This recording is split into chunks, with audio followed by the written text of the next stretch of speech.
We also had the Mae Young Classic. Before we dive into No Mercy, just wanted your thoughts on the Kairi Sane and Shayna Baszler match. Personally, I thought it was a very good match.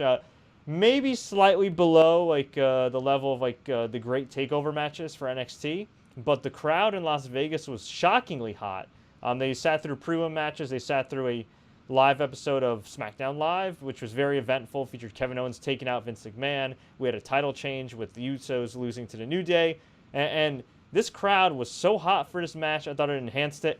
Perhaps in front of a different crowd, if this was on like a regular pay-per-view or on a card that had some other great matches, this would pale in comparison. But I really like this. And for those that don't know, Kairi Sane of Stardom fame from Japan defeated Shayna Baszler, the former UFC fighter, also the best friend of Ronda Rousey. But don't get it twisted. She's a really good wrestler for somebody that's only been working for 2 years.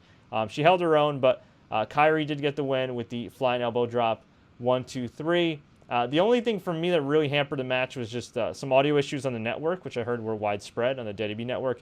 And also, as much as I love Jim Ross, I felt like the commentary team of him and Lita was not that great. I think Jim Ross has definitely done better work. Well, he has done better work, but I don't think he did his best in the Mae Young Classic. And I don't know if I really attribute that to him too much. It sounded like he did his research and he was trying. I think, no disrespect to Lita, it was just a weird combination. I think it would have been better maybe to have like Natalya or Beth Phoenix or even Mauro Ranallo on there.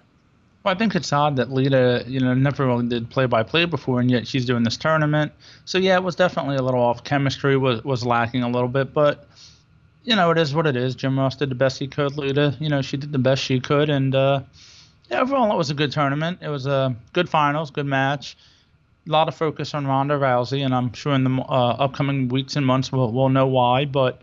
She obviously still has some star power, and which is good. And yeah, I mean, it was a good match. And now I guess looking at the next NXT takeover, which I believe is Houston, correct? Or was it Dallas? It's Houston. It's going to be Survivor Series weekend. Kairi is going to be challenging for the vacant NXT Women's Championship. At the time we're recording this, we don't know the type of match it's going to be, but I kind of think it's a missed opportunity to not put the vacant NXT title on the line in the final. But you know what? At the same time.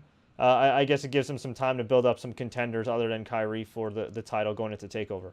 Well, and let's keep in mind, we don't know, like you said, as we tape this, if she signed a contract yet, what the situation is. So it does give WWE a little bit of wiggle room as well. Kairi's definitely signed. The big question is Shayna signed? And I think she will be signed because of the Ronda Rousey connection.